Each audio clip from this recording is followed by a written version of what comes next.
AZCCC presents the Cancer Care Podcast, Arizona Center for Cancer Care. Comprehensive care with the highest quality of cancer treatment in Arizona. June is National Cancer Survivor Month. And now, here's a couple stories from survivors. And we have Raquel Tamayo with us. Hi, Raquel. Hello. So, Raquel, tell us about your story. Back in 2018, I had just quit my corporate job in the pharma industry after 20 years. I was just enjoying a lot of downtime. Decided to go ahead and get my annual exam because I still had continued insurance for 12 months after my departure from my job.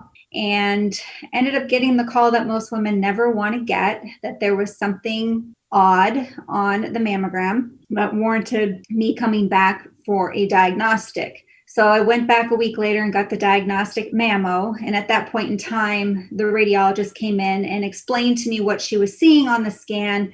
Didn't want to alert me, but said it would be good to do a biopsy to rule it out one way or the other. So a week after that, I ended up getting the biopsy, and 2 days later, got the confirmation that I did indeed have breast cancer. It was a stage 1 infiltrating ductal carcinoma. So, Raquel, that wait is what a lot of people describe as the toughest part. So you're told to go in and get a mammo, you do, and then there's a week's wait to find out what the results are. Didn't that feel like eternity? In actuality, from the first date of the abnormal mammo, so my mammo was on October 29th, I did not actually have a confirmed diagnosis, I think, till November 14th. So yeah, it was a 2-week waiting period of, oh my gosh, what if it is? What if it isn't? Yeah, it's agony. Now, that typically doesn't have to be the case. It was just because my OB-GYN had been on vacation, and so the order needed to come from her to get the diagnostic mammo. A lot of women, if they need the diagnostic, can sometimes get that done much quicker, but for whatever reason, mine just ended up taking longer. So, Raquel, this was only a couple weeks ago, and we live in the information age, and you're waiting for 2 weeks. During that 2-week period, you're fighting every emotion in the world, and you're trying to get educated on your own situation along with breast cancer in general. What was your go-to source? Did you go to the internet, or did you get additional consultation, or did you just do your best to wait? Well, I didn't want to jump the gun and assume that I for sure had it until I had the confirmed diagnosis, because a lot of women will make that assumption and then spend those 2 weeks or whatever time frame panicking and worrying, which is not good for your health, and it depresses your immune system. So that's not what you want to do. Because I had studied cancer in grad school, I had a very decent understanding of it at a cellular level. I went to the internet, of course, and started researching my stage and grade, which I only found out 2 weeks later when they first told me. That's when I knew my stage and grade. So that was probably the worst part. I thought maybe I had cancer, but I didn't know how severe it was. That dictates your future protocol in terms of therapy. All right, so once you found out your stage and your grade, take us from that point. Next steps. So I got the call, and she told me what it was, and I'm like, okay. I did not panic. I didn't even cry. And that may seem really odd to some people, but I just knew that there's nothing I can do about this other than deal with it. So I just immediately got on the phone and started making appointments with every type of physician that I knew would have their hands on me to get me through this process. I had gotten a referral from my OB-GYN for a breast surgeon, which happened to be one of the breast surgeons at AZCCC, Comprehensive Breast Center of Arizona. And I had followed up with a friend of mine who's also a plastic surgeon who had done a lot of work doing reconstruction on people who had mastectomies. She also recommended this breast surgeon. So I had my decision made. That's who I was going to see. Then I just started calling friends who had been through it, maybe a year or two prior, who they saw as a medical oncologist, the process they went through. And that helped me. I needed to have a plan in order to get through what was going to be coming. I focused and tried not to worry and just said, I'm going to deal with this as best I can. And Raquel, having a history, understanding cancer, you're way ahead of most patients. Did you have a decent understanding of what your options may be? That was the thing that I wasn't so sure of. I knew cancer kind of at the cellular level, but not so much the treatment options. And that's what probably surprised me the most. In my mind, I was thinking, oh, if you have a tumor, you either cut it out, you poison it, or you burn it, right? And the reality came to me that that's not exactly what happens. Typically, you go through the stage of having surgery to remove the tumor. And then you deal with the systemic issue, which may be necessary. My cancer ended up being an estrogen receptor, progesterone receptor positive type of cancer, which meant estrogen and progesterone were actually fueling it.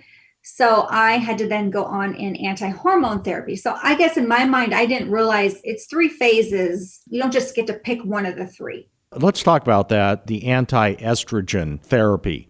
There's a couple different types there. To break it down even further, what options were you given? So I had a couple options. I could go on tamoxifen, which was an estrogen blocker. Basically, I still had functioning ovaries, which were pumping out estrogen. So they basically wanted to block that estrogen from binding to the receptor sites on various cells throughout the body. Or you could go into a chemical menopause where they induce a menopause type situation. They shut your ovaries off. But then you end up having to go on an aromatase inhibitor because the body's so efficient that if you shut estrogen off, the body will then convert androgen to estrogen. So you have to go on an aromatase inhibitor. So again, it was like when I was researching all this, I'm like, man, oh man, if I make this decision, I got to go down this path then. Right. So there really wasn't any way around it. But you understood it because you do have a history. I mean, in the pharmaceutical business, you have a history understanding cancer.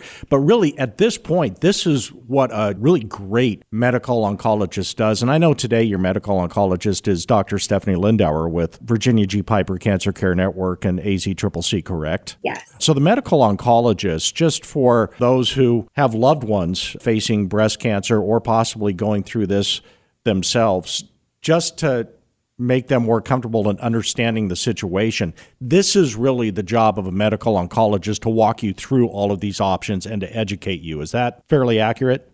Yes. But I think in all reality, there's a lot of people who take to the internet to start researching stuff. So I think it's really good. I even had a list of questions to ask my medical oncologist when I met with her in order to make sure what I was reading and researching was actually accurate. Now, I do hold a degree in pharmacology, toxicology. So, I mean, it was kind of easy for me to go down that path and understand mechanisms of action of these agents.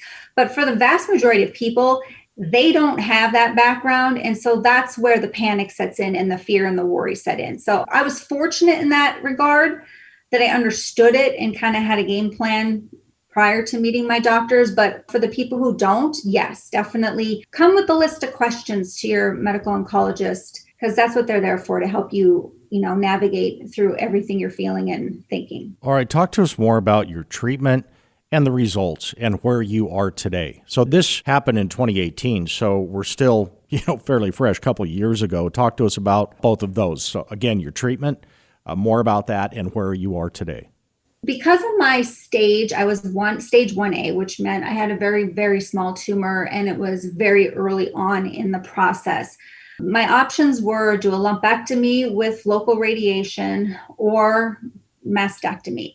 Because I have a family history on my father's side where my grandmother and many of his sisters have all gotten breast cancer or passed from it, I made the decision to kind of go more aggressive, which wasn't necessarily in alignment with American Cancer Society's recommendations. But I just thought, with the background, the family history, I just decided I'm 45. I don't want to deal with, mammograms every 6 months. I made the decision to have a bilateral mastectomy followed by reconstruction. And then after going through that type of surgery, then you start the anti-hormone therapy. And that is to continue for 5 years. So they technically don't deem you cancer-free unless you've gone a set period of time, whether it's 5 years or 10 years, with no recurrence. So I'm still in that early stage, I guess, of the initial 5 years. Did the anti-hormone therapy have an effect on you emotionally? It's not the easiest drug to take. I've struggled with it. I'll be completely honest. It's affected different parts of my body, and I've debated staying on it, or because of my stage and grade 1 being not very aggressive, I've debated going off of it just because of the other side effects, but it's a personal choice everybody's going to make for themselves. Everything carries a risk. The drugs carry a risk, but so does the decision not to take them. I know that you're still getting checked, I'm sure, and seeing Dr. Lindauer, but are you happy at the juncture that you're at today? Yeah, like I said, I'm very fortunate in the sense that my cancer was caught early. And the one thing I would definitely tell women is don't skip the mammo. I almost did that year. And had I skipped it, Lord knows what size, stage, or grade I would have been at that point in time when it was detected. So stay on top of your health. You're your best advocate for your health. And yeah, I'm happy. I'm happy that despite having a bout with cancer, I lucked out and I decided to be a victor, not a victim. And Raquel, that's such good advice because especially at a stage 1, so many people, they skip their mammos because they convince themselves that with their SelfCheck, I don't feel anything. And personally, I feel fine. I don't really see a need to do it right now. And I hate to say it, but especially during COVID, a lot of people kind of wrote it off and said, I'll catch up on this later, but cancer doesn't wait. So being preventative and catching it at a stage 1 can really result in some very positive outcomes, just like it did for you. So I think that's great advice. Raquel, talk to us about your family and your loved ones and their experience with you and how important I'm sure that their support was. So it's not the easiest thing having to call your family and tell them that you've had a diagnosis. A lot of people hear cancer and they think it's an automatic death sentence, but I was definitely making sure that they were reassured, knowing that, I'm going to handle this. I'm going to do everything I can to treat this. I have a girlfriend whose mom died of breast cancer when she was 13. And when I called her and told her, she started crying. And I was actually having to console her because the emotion comes out that somebody she cared about, AKA her mom, had passed from this and now her best friend has it. So you'll see a lot of emotion from people. Cancer is just one of those diseases that affects almost everybody. Either people have had it or they know somebody who has. It's that common, I guess. And my family was fantastic. They flew down here from South Dakota. They were by my side through the whole thing. My mom thanked my breast surgeon the day of the surgery that she felt confident I was in great hands. And the thing that my breast surgeon had said to my mom was no parent should ever have to watch their child face cancer. So, it was really nice to see just the emotional input from everybody, that there's a caring environment of people that help those who are dealing with this, whether it's your doctors or your family. And your positive attitude, I'm not sure that everybody naturally has that grit and confidence that you displayed, although it was a very emotional time. But Raquel, you have mentioned that cancer is not a death sentence. It's attitude, and you really do have to face it. And that does make a big difference. And those who treat cancer say that all the time, that attitude is their best friend if a patient has a positive attitude. Yeah, I've always approached things that happen to me in life with okay, if God brings you to it, he'll bring you through it. And I just felt there's nothing I can't conquer, and I'll try my best to conquer it. So I decided that what's it going to do for me other than harm me if I'm sad and emotional and crying and depressed and fearful? Those are all negative emotions that wreak havoc on the body. And I just decided, you know what? It is what it is. There's nothing I can do to change it. All I can do moving forward is deal with it and get a great team of doctors there to help me. And that's what I did. Along with the great information that you've just shared, I now have a takeaway from this interview. God brings you to it. God will get you through it. Yep. I love that. And I'm going to steal that from you, okay? Absolutely. Congratulations on being strong. Congratulations on being a survivor. And congratulations on sharing your journey with so many other people on Cancer Survivor Awareness Month, which is June. Raquel Tamayo, thank you. Thank you. June is National Cancer Survivor Month. Here's Danielle's story. Let's start with just finding out about you. Tell us about Danielle Tantone. Okay. I'm writing a memoir right now. It's called Believe. The opening chapter is a scene at the park with my 3-year-old daughter the day I found out I had breast cancer. Well, it was September 20th, 2019. My phone rings, a local number that's not in my contacts. I answer immediately, thinking maybe it's Simon Med calling to let me know I can come get the biopsy report now. The moment of calm is gone, and I'm back to obsessing about that biopsy. But it's Dr. Nakamura, the high-risk breast specialist I've been seeing since my first biopsy 2 years ago. That one revealed a benign mass of hardened milk from breastfeeding. You have ductal carcinoma in situ, she says, the earliest form of breast cancer. I take a breath as my mind races. I ask whatever questions I can think of as I stand incongruously on the wood-chipped playground with my cell phone to my ear. We talk for a few minutes about next steps. She says she'll work on getting me an appointment with a surgeon in her group and call me back a little later. She says she's calling from her personal cell phone and I can call her back with any questions I think of. The fact that I have the doctor's personal cell phone number, that she's working on a Friday afternoon to make sure I get in with the surgeon first thing Monday morning, makes me feel special and just a little scared. Suddenly everything is different, even though I'm standing in the same park from just a moment ago. The same busy, crazy life. Now I have cancer. Will I keep going to class? Will I keep going to work? Will I be able to take a break from it all? I know in an instant that if it's a choice I'm given and covered by my insurance, I will get a double mastectomy. My double Ds have served their purpose, breastfeeding my 3 baby girls. They have also entertained my husband and more than a few other boys. I was blessed with really good boobs, but I have no qualms about kissing them goodbye. I've heard too many sad stories of women who take care of one breast cancer only to get another one a year later, 5 years later, 10 years later. I've seen too many women die of breast cancer. I'm not going to mess around with it. I won't take that risk. I don't need my breasts to live a long, healthy life, and I won't let them kill me. Almost exactly 10 years ago, my mom called to let me know her biopsy had revealed early-stage breast cancer. I remember her telling me that it would have been a full 5 years before those microcalcifications that showed up on her mammogram would have formed into a mass large enough to feel under the skin. That struck me, and I've always had mammograms as recommended since then. My mom was fine, and I will be too. Since they caught her cancer so early, she had a lot of choices in her treatment. She could do just a lumpectomy to take out the cancerous chunk, a single mastectomy of the affected breast, or a double mastectomy. I told her if it was me, I'd chop them both off and get a brand new set. But it wasn't my choice to make 10 years ago.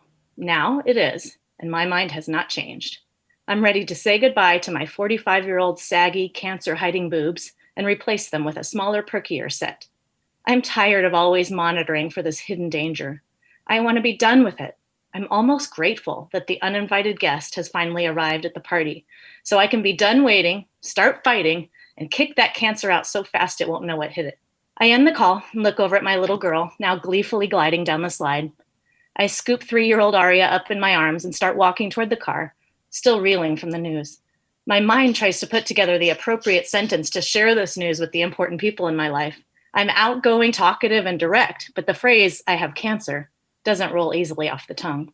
Some people ruminate for weeks over how to tell loved ones, particularly children, their cancer news, how best to word it, how to protect them, but I can't keep this news inside. This little girl takes baths with me regularly and is constantly asking me all sorts of questions about bodies and how they work. I think for sure she'll be a nurse or doctor someday. I've never seen a kid so fascinated with the human body.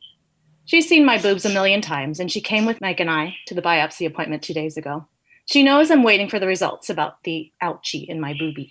My tone is serious but optimistic as I tell her that the doctor just called to tell me that the ouchie in my boobie is in fact cancer, the bad stuff we were worried about. I quickly reassure her that it's good they caught it early and that they will take it out with a surgery, just like the hip surgery I had a few years ago where they fixed a torn labrum arthroscopically, and the 3 C-sections where they successfully delivered my 3 beautiful baby girls into the world. Mommy's going to be just fine, I say brightly to reassure us both. She listens intently and takes in the news with an appropriate frown of sadness, a few questions, but no reason to believe this will dramatically change my life or hers. You get what you expect. Did I get breast cancer because I was expecting it, monitoring for it? I can't help but wonder. Was it working the night shift that threw off my circadian rhythm and caused the cells in my breast to mutate?